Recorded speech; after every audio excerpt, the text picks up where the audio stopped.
Voilà, donc bonjour à tous. Je vais poursuivre sur un programme qui s'appelle Phénoclim et qui est assez particulier des milieux montagnards.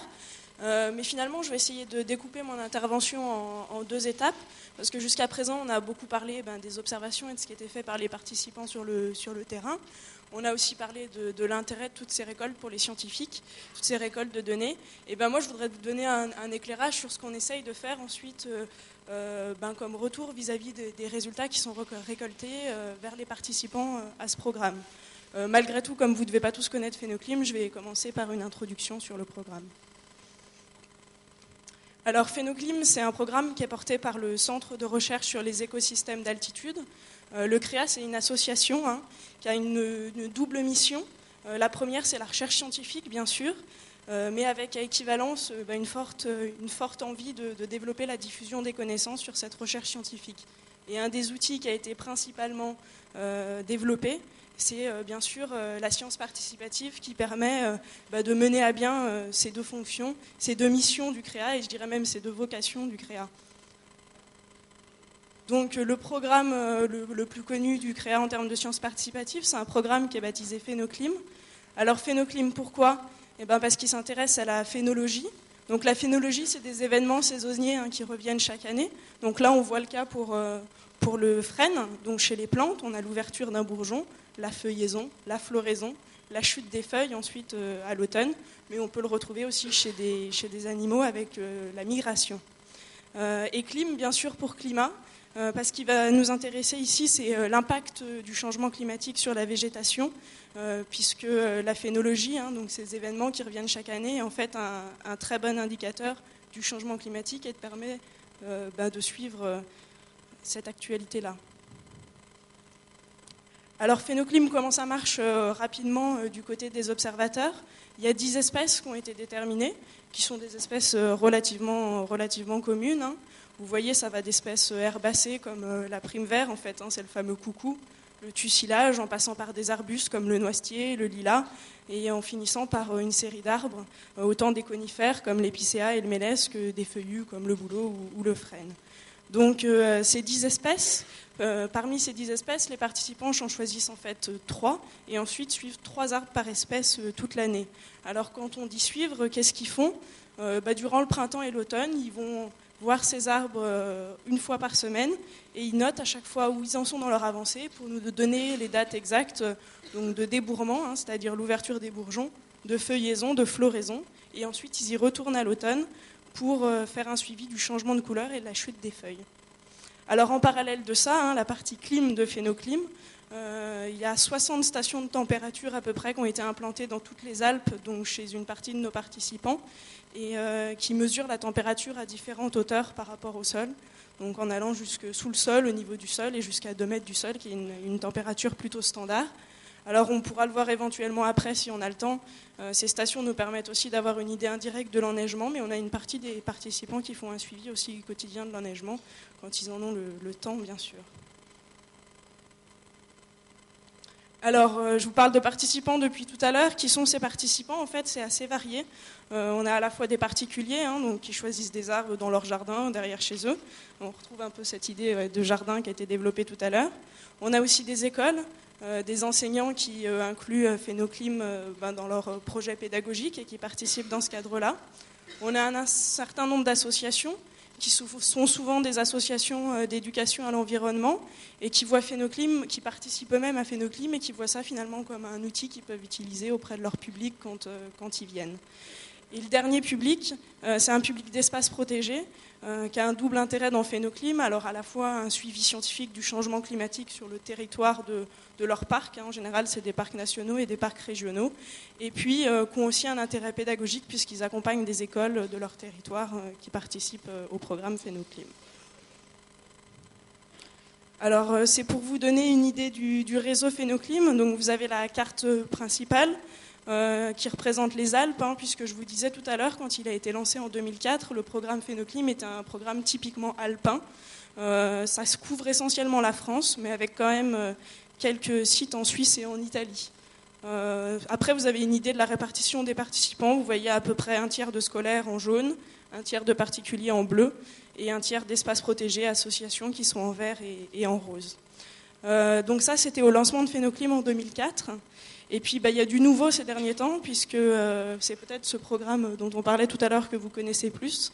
Il y a le programme de l'Observatoire des saisons qui a été lancé par le CNRS et qui est animé par Tela Botanica et Planète Science, qui se base exactement sur le même principe, le suivi de la phénologie. Donc quand ils ont lancé le programme, finalement ils ont trouvé intéressant de mutualiser nos efforts, on va dire. Et donc depuis 2007, Phénoclim a intégré l'Observatoire des saisons, c'est-à-dire que dans ce cadre-là, eux s'occupent essentiellement des zones de plaine, et donc Phénoclim et le CREA, on s'intéresse aux zones de montagne, et progressivement on s'étend aux autres massifs montagneux, c'est-à-dire les Pyrénées, le Massif central, les Vosges et le Jura. Donc je vais en venir un petit peu plus au point de détail que j'avais envie d'aborder aujourd'hui, parce que je pense que je ne suis pas la seule personne à animer des réseaux comme celui-là dans la salle. Et on se pose pas mal de questions sur toutes ces observations qui sont faites par nos participants, qu'on récolte, qui sont analysées par les chercheurs et qui vont mener à des résultats. Et nous, ça nous semble essentiel que vulgariser ces résultats auprès des participants, et pas seulement, c'est le fondement même du concept de science participative. C'est même un devoir qu'on a vis-à-vis des participants, puisqu'on est dans une relation d'échange réciproque et d'enrichissement réciproque. Et pourtant, même si c'est vrai que tout le monde semble souvent assez d'accord sur ce fait-là, ça pose quand même des questions, puisque, comme je vous disais tout à l'heure, nous, on s'intéresse à l'impact du changement climatique. Vous pouvez compter rapidement, entre 2004 et 2009, ça fait 5 années qu'il y a ce suivi qui est effectué. Et c'est évidemment une recherche qui est non aboutie. Pour avoir l'idée de l'impact du changement climatique en 5 ans, il faudra beaucoup plus longtemps pour que ça avance à ce sujet-là. Donc un temps qui est nécessairement long pour aboutir aux premiers résultats. En plus, bien sûr, comme on récolte des données en continu, il y a une évolution permanente de ce set de données. Pourtant, on ne va pas attendre 10 ou 20 ans pour faire un retour vis-à-vis de nos participants. Et donc là, je voulais essayer de vous montrer une des actions qui a été menée par le CREA pour essayer malgré tout de rendre compte de ce qui se passait dans ce programme dès maintenant. Alors finalement, on s'est rendu compte que ce n'était pas forcément essentiel de vulgariser tout de suite le résultat final de la recherche, et même si on n'avait pas encore d'idée sur le changement climatique, on pouvait déjà montrer des choses sur la variabilité climatique d'une année sur l'autre. Donc ici, vous avez un exemple qui a été fait par rapport aux observations d'une école qui est à Saint-Hilaire-du-Touvet. Vous pouvez voir l'année 2007 qui est particulièrement chaude et l'année 2006 qui était un peu plus froide, et on voit un décalage déjà assez flagrant donc dans la floraison du noisetier qui est beaucoup plus précoce en 2007 et en 2006, et pareil pour l'ouverture des bourgeons. Alors autre différence qu'on peut déjà observer, on voit des différences entre les différentes espèces d'arbres qui sont suivies. Là vous avez en violet sur la gauche de l'écran la floraison du noisetier en 2009. Et vous voyez que par rapport à toutes les observations qui ont été menées depuis le début du programme, donc de 2005 à 2008, qui sont en gris, on a un retard assez important en 2009 de la floraison du noisetier. Et derrière, vous avez exactement la même chose pour le mélèze. Et on retrouve plus ce retard, les deux courbes se superposent. Alors on peut trouver une explication en revenant aux températures qui ont été mesurées par les stations de température cette année. Vous voyez par rapport à la normale, donc c'est la température moyenne sur 30 ans, l'hiver a été particulièrement froid, et donc ça explique ce retard dans la floraison du noisetier, qui est une espèce précoce qui peut fleurir alors qu'il y a encore de la neige au niveau du sol. Et un rattrapage en fait de ce décalage pour le mélèze qui lui est plus tardif, parce qu'on voit que les températures printanières à partir de mars, elles, ont été relativement chaudes par rapport à la normale.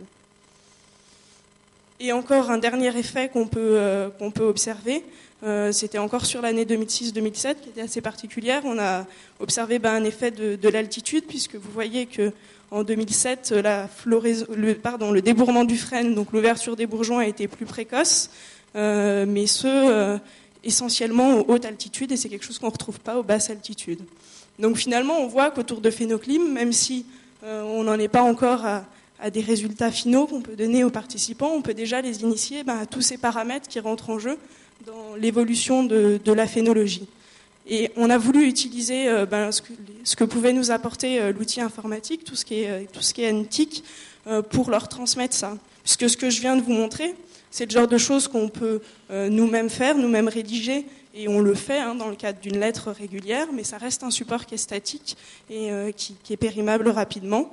Donc l'idée était de passer à un support interactif qui déjà se mettait à jour en temps réel, et puis aussi l'idée, c'était pas seulement de transmettre cette information et de leur dire regardez ce qu'on observe, mais que les gens par eux-mêmes puissent un petit peu tester ces paramètres, comparer, avoir une démarche qui était une démarche d'investigation déjà, qui se rapproche de la démarche scientifique. Et on a essayé de concevoir des débuts d'outils pédagogiques autour de cette idée. Je vais vous en montrer un exemple.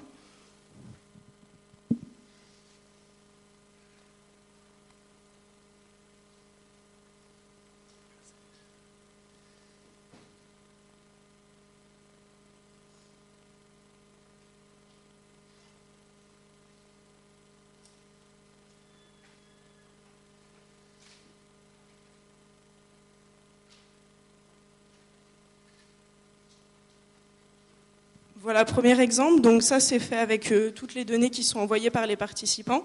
Donc là, c'est les participants qui suivent la floraison du noisetier. Vous voyez, si je survole un des points, je peux savoir que cette observation a été faite par Rémi Hermier, où est-ce qu'il habite et à quelle date exactement il a observé la floraison du noisetier. Donc déjà, ça permet de mettre en valeur un petit peu leur implication, leur participation. Dès qu'ils rentrent leurs données, elles apparaissent sur le site et on valorise cela. Et donc après, là, on peut suivre la floraison du noisetier en 2009. Donc vous voyez, on va faire progresser le curseur qui nous fait avancer dans le temps entre le 12 février et le 3 avril. Donc on voit déjà typiquement qu'il y a une progression de la floraison d'est en ouest, des Alpes externes vers les Alpes internes.